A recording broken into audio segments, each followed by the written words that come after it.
Well, we all know, obviously, that there are so many issues affecting us today and our issues for our upcoming election. Everything from immigration to racism to the economy to healthcare to the environment.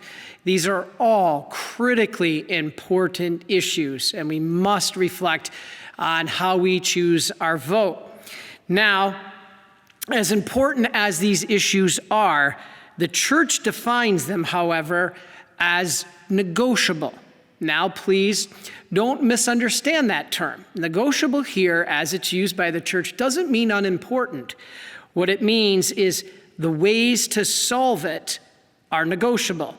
All right, what do I mean by this? Well, okay, take a look at some of the issues like open borders. Some people believe that the borders should be completely open and free for anyone to come. Others believe that no, they should be protected and there should be a legal process to go through to come in as an immigrant. Which one is right? Is there a proportion of one and another? It's negotiable.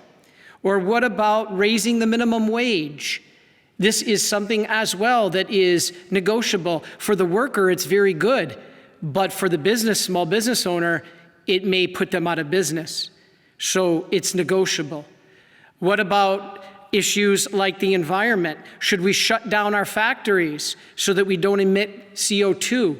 Well, some would say absolutely, but others would say, well then, Father, my family who relies as coal miners is now going to all be out of work. So you see, these issues are negotiable.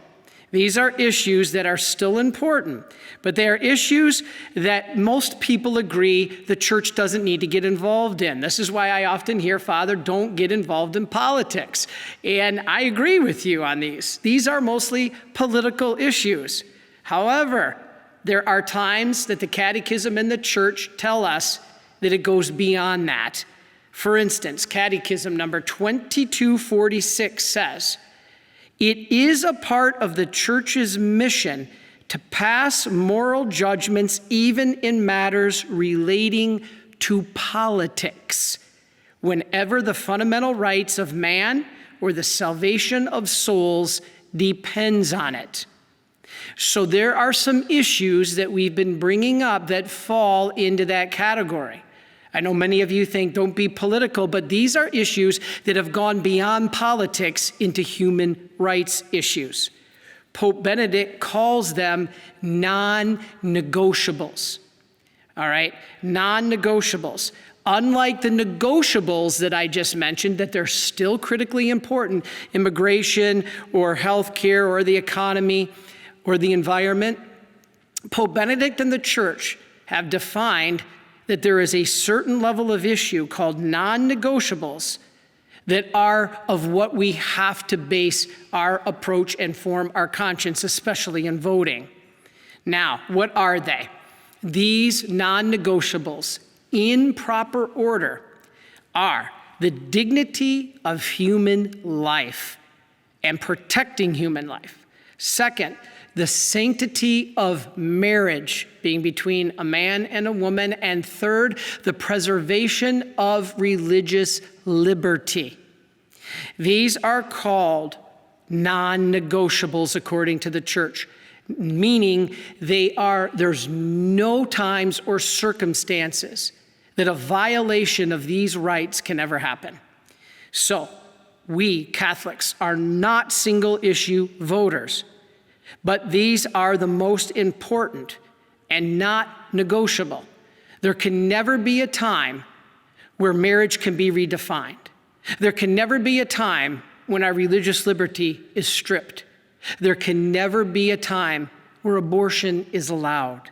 And so we have to see that their violation is what the church calls an intrinsic evil, which can never be justified by either motive or circumstance. You know, in the church's document, The Moral Duty of Voting, it says how a candidate stands with respect to these non-negotiables determines their worthiness for office.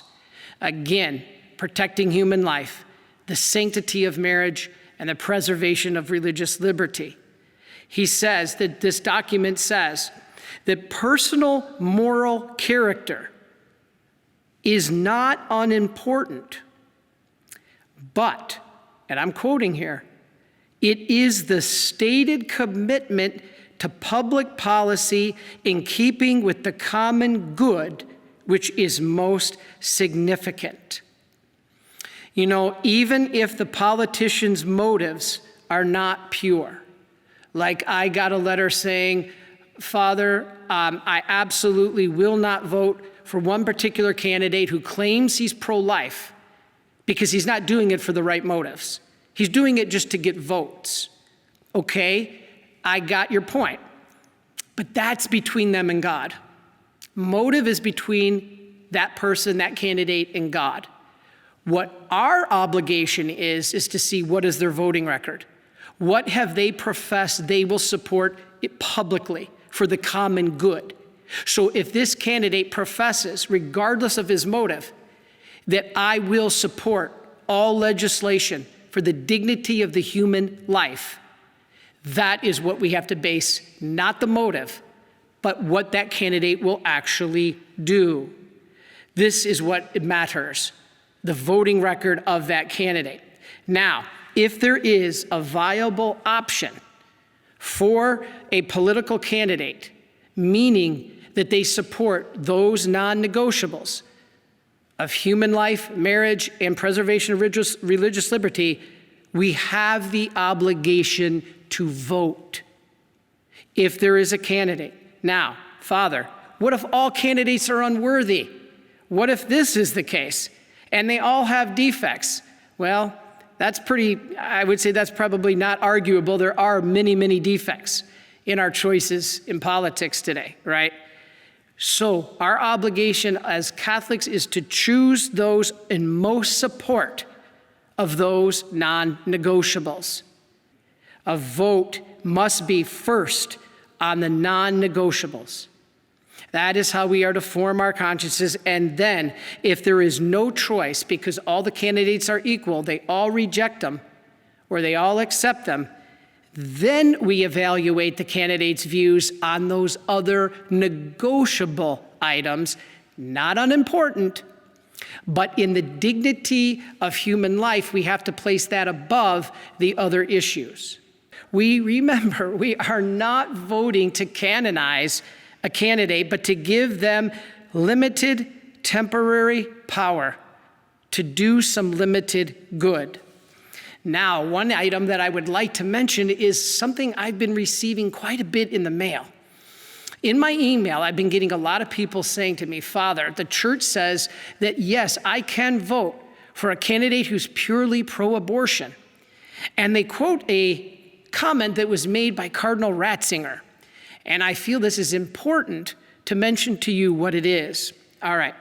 Cardinal Ratzinger said, quote, a Catholic would be guilty of formal cooperation in evil if they deliberately voted for a candidate because of the candidate's permissive stand, meaning they allow it, on abortion and euthanasia. But votes for that candidate, meaning a pro-abortion candidate, for other reasons can be considered remote material cooperation, and here's the key, which can be permitted in the presence of proportionate reasons. Now, people are saying, Father, there it is. Pope Benedict told us we could vote for pro-abortion candidates. Not so fast. We have to read the context of what that quote was. Notice the last sentence, which can be permitted in the presence of proportionate reasons. What does that mean? All right. Back to the moral duty of voting document of the church, it says, quote, a proportionate reason cannot be found in comparing the common good in non-negotiables versus negotiables. In other words, I cannot compare those three critically important, highest level issues for the Catholic of human life, marriage, and religious liberty with, although they are critically important, other issues such as the environment or healthcare or the economy. as much as it is important. We can't compare the two. What this document says is only comparing two candidates regarding non-negotiables establishes a proportionate reason. So what's going on here? This statement by Benedict is therefore not a license to vote simply by our own feelings or emotions. It's saying the only time that we can vote for a candidate that is somewhat pro-abortion is if the other candidate's pro-abortion and they strive a greater common good in the other non-negotiables. This is very important. You know, if a candidate came to your door, was a politician, and knocked on your door and said, "Hi, I'm candidate so-and-so, I'm running for president. I'd like to tell you about my views." And you said, "Okay." And he said, all of a sudden, I've come up with the idea that I'd like to open concentration camps and start gassing Jews again. Now, would you say to that person, "Well, you know what? Since we're not single-issue voters, tell me about your other views. And then I'm going to factor in the whole package on you as a candidate, and I'll consider voting for you"? I don't think so. We would say, wait a minute, there's something inherently wrong with your thinking. You're distorted on that view, makes me not vote for you because you're going to have a distorted view on much else.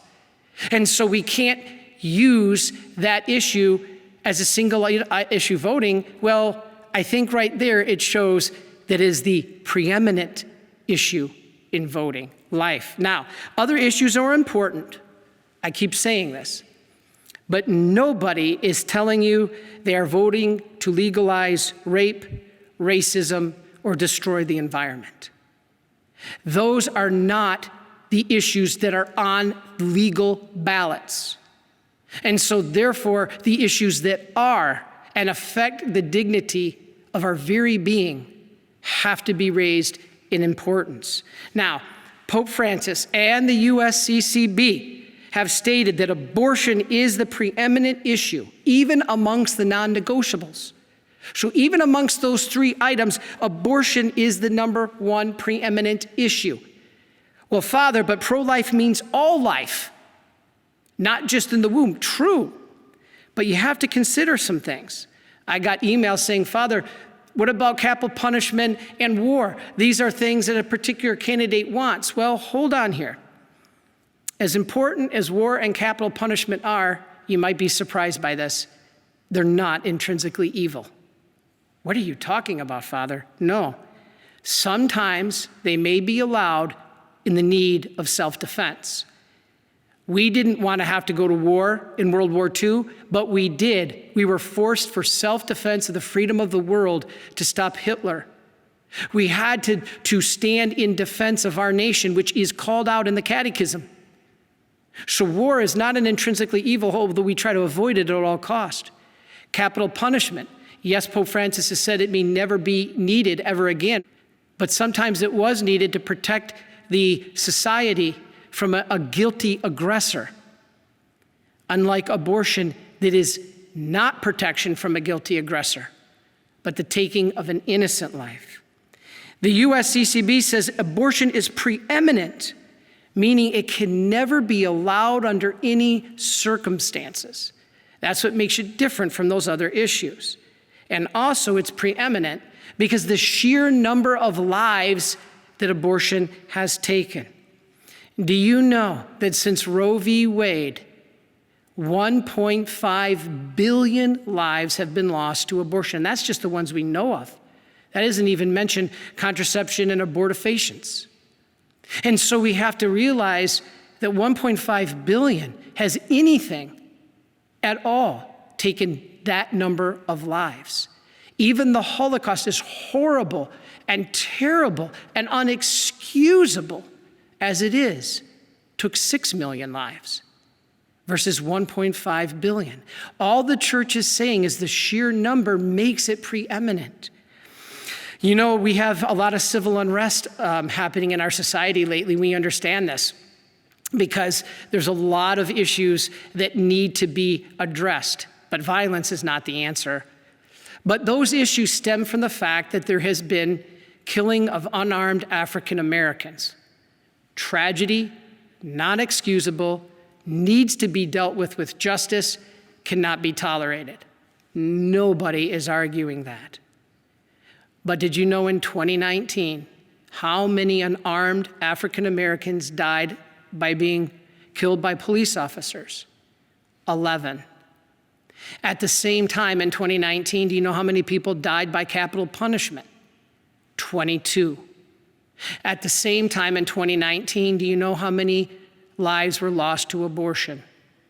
Almost 1 million. This is why the church is saying that it is preeminent. Do you know that every day, twice as many lives is lost to abortion than all of 9/11? 4,000 lives every day in this country to abortion, 2,000 in all of 9/11.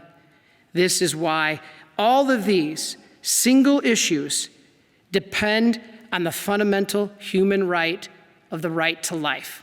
So if you say, Father, the environment is important, healthcare is important, the economy is important, you're right. But none of them mean anything if you're not born to see those rights. Father, though, a woman should have a choice, okay? In most cases, she already made her choice to become a mother. And this is beautiful. This is a gift of God. And so when those families are ended by the tragedy of abortion, the mother and the father, they hurt, they are wounded, they are damaged. It's our human nature for a mother and a father to protect their offspring. And so if we go and promote it as a good, there's going to be tragedy following tragedy.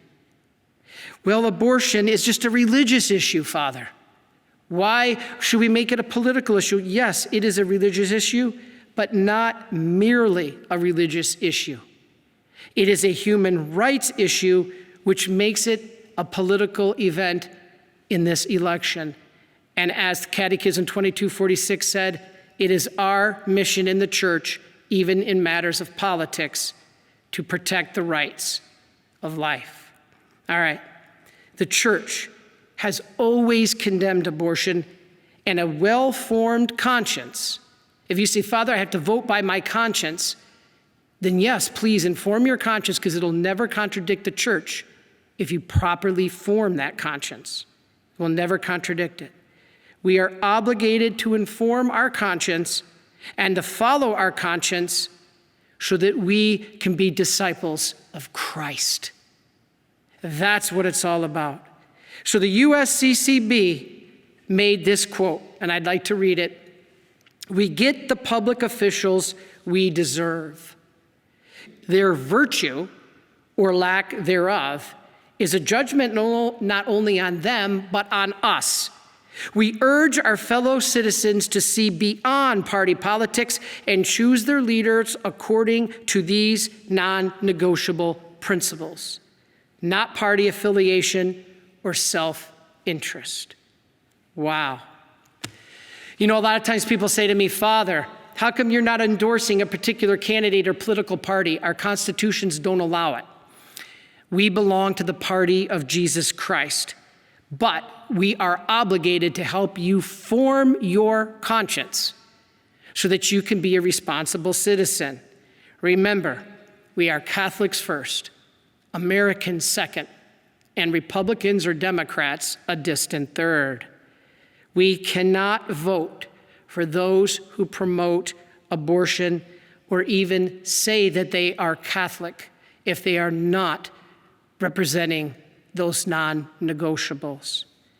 So, as Deuteronomy chapter 30, verse 19 says, I call heaven and earth to witness against you this day that I have set before you life and death, blessing and curse. Therefore, choose life, that you and your descendants may live by loving the Lord your God, obeying his voice, and holding fast to him. God bless you, and may Almighty God keep you.